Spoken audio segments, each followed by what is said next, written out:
கல்யாணம் 10:30 முடிஞ்சிட்டுது. ரத்னவேலும் துரைராஜும் மண்டபத்துக்கு வெளிய நாற்காலியில உட்கார்ந்து பேச ஆரம்பிச்சாங்க.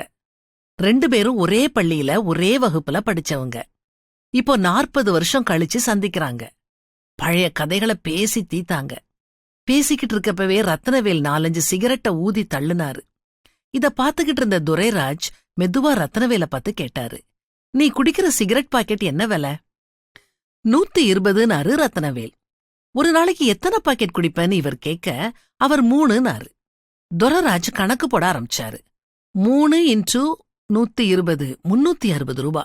அப்படின்னா ஒரு வருஷத்துக்கு 1,31,400 ரூபா. அப்போ நீ 30 வருஷமா சிகரெட் பிடிக்கிற. அப்படின்னா கிட்டத்தட்ட 40 லட்சம் செலவழிச்சிருக்க. நல்லா யோசிச்சு பாரு, நீ மட்டும் இந்த பணத்தை சிகரெட்டுக்கு செலவழிக்கலைன்னா ஒரு BMW காரே வாங்கியிருக்கலாம்னு சொன்னாரு. உடனே ரத்னவேல் துரைராஜ பார்த்து கேட்டாரு, நீ சிகரெட் பிடிப்பியா? இல்லன்னு பெருமையா சொன்னாரு துரைராஜ். அப்போ எங்க உன் BMW காரை காமி பாப்போம்னு எகத்தாளமா சொன்னாரு. துரைராஜுக்கு ரொம்பவும் கேவலமா போயிட்டுது. இப்படித்தான் நாமளும் அட்வைஸ் சொல்றோம்னு சொல்ல ஆரம்பிச்சு சரியா வாங்கி கட்டிக்கிறோம். மூடனுடைய செவிகள் கேட்க பேசாதே, அவன் உன் வார்த்தைகளின் ஞானத்தை அசட்டை பண்ணுவான் அப்படின்னு வேதத்திலையும் போட்டிருக்குது.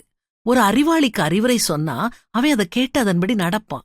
ஆனா அறிவில்லாதவனுக்கு சொல்ற அறிவுரையோ பன்றிகளுக்கு முன்னால போடுற முத்துக்களுக்கு சமானம். உங்கள் முத்துக்களை பன்றிகள் முன் போடாதேயுங்கள், போட்டால் தங்கள் கால்களால் அவைகளை மிதித்து திரும்பிக் கொண்டு உங்களை பீறிப் போடும் அப்படின்னு வேதத்துல வாசிக்கிறோம். அதனால எப்படிப்பட்டவங்களுக்கு நாம உபதேசம் செய்யறோம்னு அறிஞ்சு நாம உபதேசம் செய்யணும்.